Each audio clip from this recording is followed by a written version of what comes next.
정치권 소식 짚어보는 아침의 맞수 시간입니다. 김진욱 더불어민주당 전 대변인, 윤기찬 국민의힘 법률위 부위원장 나오셨습니다.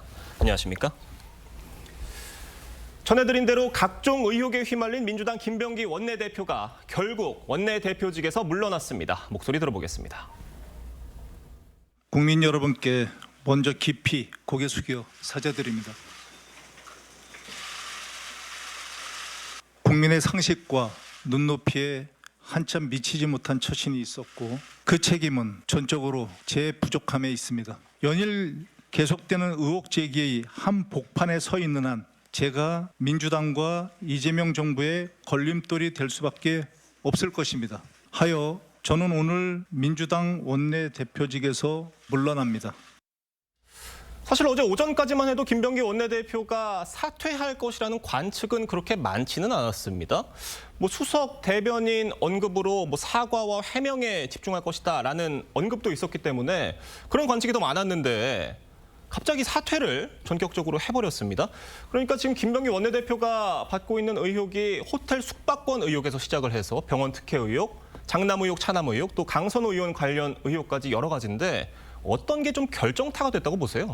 아무래도 이제 결정타라고 한다면 예. 마지막에 이제 공개가 된 강선우 의원과의 대화 녹취 내용 그 부분에 있어서 이제 공천과 관련해서 그 돈이 금품이 오고 갔다라고 예. 하는 내용들에 대한 것까지 나오면서 원내대표로서 역할이 적절하냐 하는 부분에 대한 이제 의구심들이 커져간 것 같고요. 좀 전에 그 김병기 전 원내대표께서 본인의 육성으로 얘기했듯이 지금 이제 그 원내대표 집권 여당의 원내대표직을 맡고 있는 입장에서 계속해서 의혹이 일일 의혹이다라고 나올 정도까지 연일 의혹이 제기되는 이런 상황 속에서 본인이 거취를 정리하지 않으면 당과 이재명 정부에게 걸림돌이 될 것이다라는 이제 생각이 있었기 때문에 결단을 할 수밖에 없었던 것이 아닌가 싶은데요.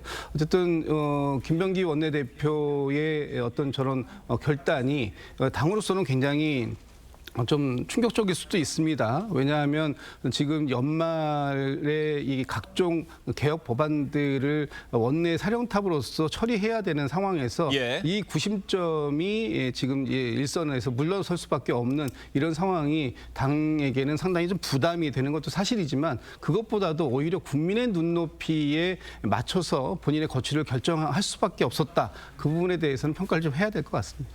그러니까 다른 누구의 목소리도 아닌 본인의 육성이 담긴 녹취가 공개가 되면서 결정타가 됐고 이 중요한 시기에 원내대표직을 내려놓게 된 상황인데 지금 국민의힘에선 원내대표직뿐만이 아니라 의원직도 던져야 한다. 의원직 내려놓고 수사받아라 라는 목소리 나오고 있습니다. 사퇴 어떻게 보셨어요? 원래 이제 3종 세트로 나왔어야 되는 게 맞죠. 원내대표직 사퇴는 이거 최소한의 조치인 것으로 보이고 물론 본인이 혼자 결정하지 않고 누군가 상의했다고 저는 생각을 하는데 왜냐하면 이게 원내대표 재직 시에 원내대표 업무와 관련된 여러 가지 의혹이 아니잖아요.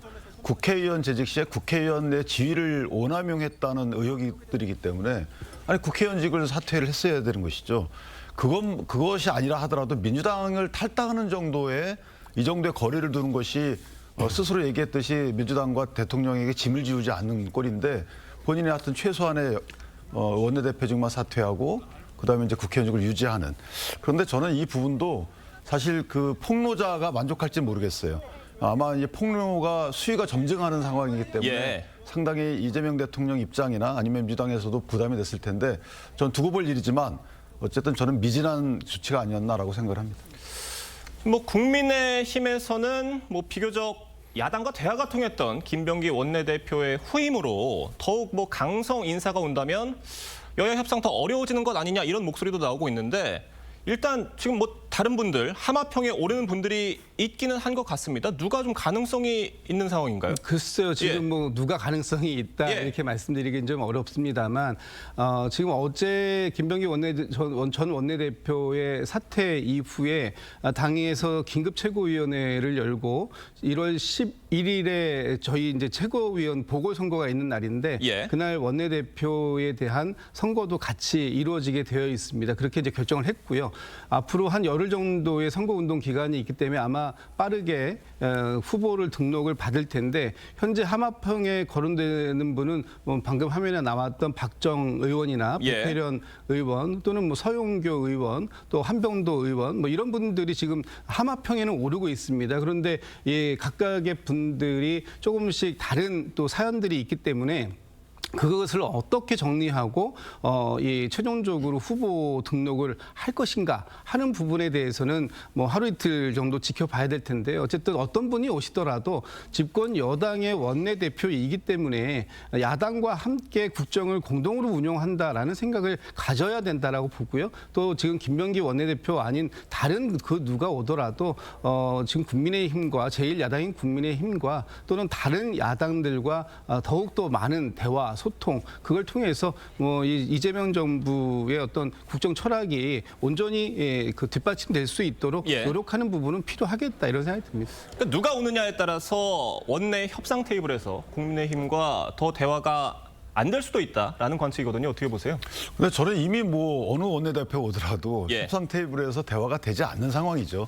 그래서는 인물의 그 온 강 차이 때문에 바뀌지는 않는다고 보고 더군다나 정청래 대표가 있는 한 원내대표가 어떤 분이 오더라도 국민의힘과 협상은 아마 없을 것이다. 저는 그렇게 보고요. 그 협상의 최종 사실상의 뭐 방관자인지 아니면 조력자인지 모르겠지만 이재명 대통령의 의사도 또 반영될 수밖에 없기 때문에 저는 한 분의 영향력이 크지 않다고 봅니다. 다만 이제 어떤 분이 오느냐에 따라서 당내 역학관계, 특히나 지방선거 공천과 관련된 여러 가지 영향은 있을 수 있겠죠. 그건 뭐 민주당의 당내 문제로 규책될 문제입니다. 그러니까 다음 원내대표 선거가 어떤 명청 대전이 될 것이다라는 관측도 나오고 있습니다. 김병기 원내대표가 친명계 의원으로서 정청래 대표와 각을 세우는 모습을 많이 보여왔고 그만큼 청와대와는 더 가까운 것으로 비춰져 왔거든요. 그렇기 때문에 지금 청와대에서는 이 사태를 좀 어떻게 보고 있을까? 이재명 대통령으로서는 좀 많이 아쉽지 않을까라는 관측도 있습니다. 글쎄요, 뭐 대통령께서 어떤 생각을 갖고 계신지 어제 청와대에서 공식 입장이 나오질 않아서 제가 잘은 모르겠습니다만 지금 민주당 안에서 마치 친명과 친청 이런 구도 개파가 뭐 형성되고 있다 이렇게 이제 보시는 분들도 있을 수 있겠습니다만 제가 볼 때는 민주당은 이재명 정부의 성공을 뒷받침해야 하는 집권 여당의 역할을 그대로 하고 있다. 그리고 당내에선 조금 다른 생각과 다른 말씀들을 주시는 분들도 있을 수 있는데 그것조차도 너무나 자연스러운 일이다라고 보여지고요. 어쨌든 뭐 새로운 원내대표가 선출된다고 하더라도 그 후반에서 이루어지는 어떤 뭐 개파의 논쟁은 완전히 전 뒤로 배제돼야 된다고 보고 오로지 이재명 정부가 어떤 방식으로 국민들의 먹고 사는 문제를 편안하게 해결할 수 있을까? 그래서 민생을 우리가 다 감당할 수 있는 집권 여당이다라는 점을 뭐 변함이 없기 때문에 그 부분에 대해서 뭐 충실하게 뭐 저희 정청래 대표와 또는 신임 새로 오시는 원내대표께서 잘 협조적으로 그 민주당이 또 국회에서 원 구성과 관련해서도 잘 이끌어 갈 수도 있다. 그리고 지금 이번에 뽑히시는 분이 보궐의 성격을 갖고 있기 때문에 한 5개월 정도의 원내대표직을 수행하시게 될 텐데요. 뭐 그 사이에 소위 얘기하는 지방선거의 그 공천 과정에서의 친명, 친청 경쟁 구도 이런 부분에서는 좀 상관이 없을 것 같다라는 것이 제 개인적인 판단입니다. 근데 사실은 공심위의 원내대표 역할은 좀 크잖아요. 그러니까 지금 정청래 대표 입장에서 보면 대통령이 업무보고를 공개적으로 받는 과정이나 아니면 여러 가지 행보에 있어서 또는 SNS를 통해서 특정 후보자, 그러니까 지방자치단체 출마 후보자에게 힘을 실어주는 이런 것들이 연이어 일어나기 때문에 정청래 대표는 그것을 메시지로 볼 수밖에 없고 그에 대항해서 여러 가지 조치를 할 수밖에 없는데 그것은 갈등으로 이어질 수밖에 없는 거죠. 그래서 공천 관련 갈등의 소지는 더 커졌다라고 볼 수밖에 없어요. 김병기 원내대표 사퇴의 결정타가 됐다고 지목되고 있는 강선호 의원의 1억 공천 헌금 수수 의혹 파장 커지고 있습니다. 공개된 두 사람의 대화 녹취 들어보겠습니다. 어쨌건 그 1억 이렇게 뭐 그 돈을 갖다가 받은 걸 사무국장이 그러니까 보관하고 있었다는 거 아닙니까? 의원님이 정말 그냥 아무 생각이 없었던 거죠. 돈에 대한 얘기를 들은 이상은 제가 도와드려서도 안 되지만 정말 일 커집니다. 그 법적인 책임뿐만이 아니고 공관위원이기 때문에 이거는 어떡하지? 하다가 그러셨어요. 이게. 어떻게 하면 될까요? 그럼 저 좀 살려주세요. 하여튼 이거 저 돈 돌려주시고요. 제가 없어도 이렇게 됐어요. 정말 이런 사람이 강선호 의원은 절절하게 살려달라 뭐 이렇게까지 얘기를 하는 상황이었고 김병기 당시 공관위 간사는 뭐 저희가 들어본 바에 따르면 뭐 꽤나 상식적인 대응을 한 것으로는 보입니다만 지금 문제로 지적되는 거는 전후 상황인 것 같거든요. 지금 녹취를 통해서 김병기 원내대표가 그 해당 시의원이 금품을 건넸다는 의혹에 대해서는 인지를 했다는 게 확인이 되는 상황인데 저 통화 다음 날에 그 해당 시의원은 컷오프 대상이었던 게 바뀌어서 지금 단수 공천이 됐다 이런 의혹이 나오고 있는 상황이기 때문에 어떻게 보고 계십니까 민주당에서? 상당히 심각한 상황이죠. 이 상황이 왜 걸러지지 않았을까? 만약에 저런 상황이 있었다면 바로 이 부분에 대해서 뭐 지금 이제 김병기 전 원내대표의 말처럼 돈을 받았다면 그 돈을 바로 돌려주고 즉각적으로 돌려주는 행위가 있어야 되고 두 번째는 그 돈을 건넸다고 하는 사람의 후보자 자격을 바로 박탈시키는 것이 상식적인 대응이었을 것이다. 그런데 다음 날 바로 단수 공천을 받게 되는 상황 이 부분 때문에 오히려 저 두 분의 대화가 지금 다른 방향으로 또 해석될 수 있는 그런 여지를 남겼다는 측면에서 매우 아쉽다라는 생각이 들고요. 어차피 지금 당시에 이 부분에 대해서 돈이 전달이 됐는지 또 저 김경 시의원 같은 경우에는 자기는 돈을 준 적이 없다라고 지금 얘기를 하고 있기 때문에 또 지금 받았다고 얘기하고선 두 사람이 대화가 나오는 상황 속에서 정확한 진실 규명이 좀 이루어져야 될 필요가 있고 그에 따른 합당한 조치가 이루어져야 되는데 저희 일단 민주당에서는 정청래 당대표께서 이 강선우 의원에 대한 그 직무 감찰을 윤리 감찰을 지금 지시한 상황이기 때문에 당시에 어떠한 일이 있었는지 정확하게 그 내막을 좀 파악하고 그에 따른 합당한 조치가 필요하다. 이건 굉장히 엄중한 사안이다. 이런 말씀을 드리고 싶습니다. 그러니까 저희가 들어본 녹취를 통해서 강선우 의원이 금품을 수수했다는 정황에 대해서는 확인이 되는 것 같습니다. 그 금액이 1억 원이라고 하고 다만 강선우 의원과 강선우 의원 측 그리고 시의원 측은 이 금품 수수 의혹에 대해서는 부인을 하고 있는 상황이기 때문에 그러면 도대체 이 1억은 어디 갔느냐 궁금합니다. 어떻게 보세요? 그러니까 윤리감찰단이 할 일이 없죠. 이미 저렇게 녹취록을 통해서 대부분 나왔잖아요. 결국은 뭐 윤리감찰단이 확인할 것 딱 하나뿐이 없습니다. 이걸 돌려줬는지 안 돌려줬는지, 그다음에 얼마만큼의 시간 동안 보관하고 있었는지 이것만 확인하면 될 일이에요. 나머지는 다 이미 본인 스스로 전제하고 다 했고 친절하게도 김병기 전 원내대표가 앞부분을 이미 이제 강선호 아마 이 녹취 이전에 강선호 의원하고 대화한 게 있었나 보죠. 그 대화의 요지를 다 정리하잖아요. 받은 것을 보좌관이 보관하고 있다는 거죠. 이렇게 다 정리해놨기 때문에 그다음에 강선호 의원도 본인도 이 돈 받은 것에 대해서는 부인하지 않아요. 그런데 뭘 감찰을 합니까? 이미 그걸 전제로 해서 처분을 하면 되는 것이고 또 하나는 강선호 의원도 마찬가지로 제가 어떻게 하면 될까요? 몰라서 묻습니까? 그건 아니 어떻게 하면 될까요? 그럼 돈 돌려줘야 되는 거죠. 보좌관이 만약에 본인 의도와 다르게 받았으면 꾸짖고 돌려주고 그 부분을 공천관리위원회에 보고하면 될 일을 지금 저렇게 어떻게 하면 전전긍긍한다는 건 무슨 의미일까요? 그다음에 제가 어쩌다 이렇게 됐을까요? 이거 무슨 의미일까요? 그럼 보좌관이 주체가 아니라는 해석이 충분히 가능한 거죠. 제가 주체가 된다는 거예요, 강선우 의원이.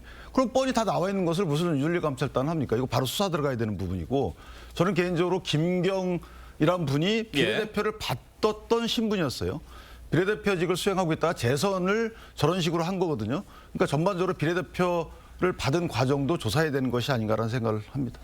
그러니까 그 강선호 의원의 살려달라라는 말이 본인뿐만이 아니라 지금 그 해당 시의원의 공천을 살려달라라는 말이 아니냐라는 지금 해석도 나오고 있는 상황이잖아요. 그거는 아마 살려달라고 하는 건 본인을 살려달라는 거겠죠. 본인을 살려주는 길은 뭘까요?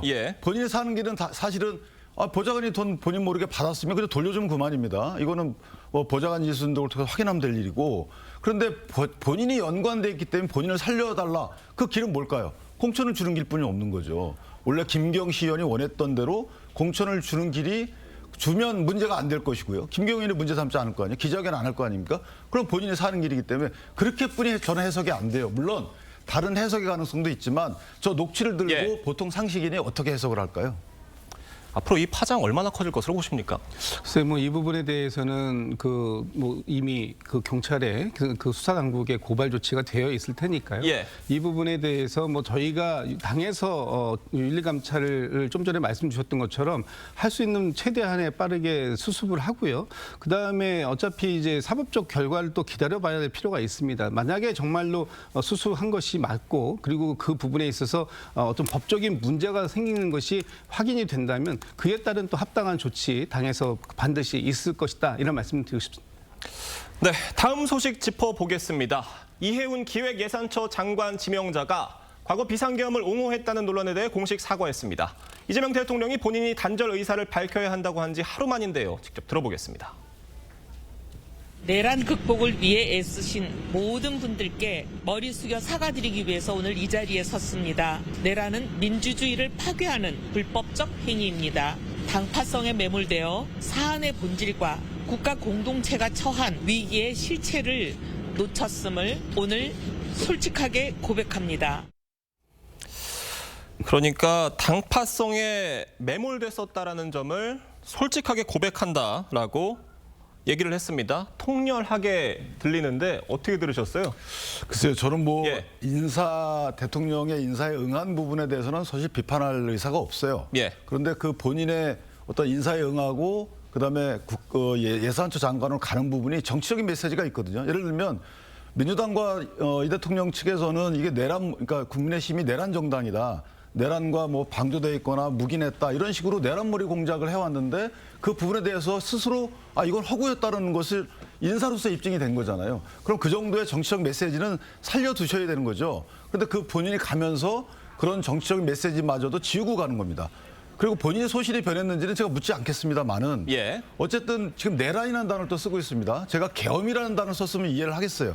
내란이라는 단어는 법적 평가를 거친 이후에 탄생하는 단어인데 본인 내란에 대해서 저렇게 통렬하게 자아 비판을 하고 간다. 예. 그 말은 뭐냐면 그 후폭풍은 국내심이 온전히 가져야 되는데 본인이 떠나면서 저렇게까지 침을 뱉고 갈 이유가 뭔가. 저는 개인적으로 아무리 직이 탐났어도 저는 그냥 가시면 될 일이지. 만약에 그냥 가실 때 민주당이나 대통령께서 안 받아들이면 안 받아들이는 대로 그냥 계시면 될 일이지. 이것을 본인이 계셨던 또 당협위원장이나 의원직도 수행했던 해당 정당에 대해서 후폭풍을 저렇게 언행을 하시고 갈 이유가 있었을까 매우 아쉽습니다.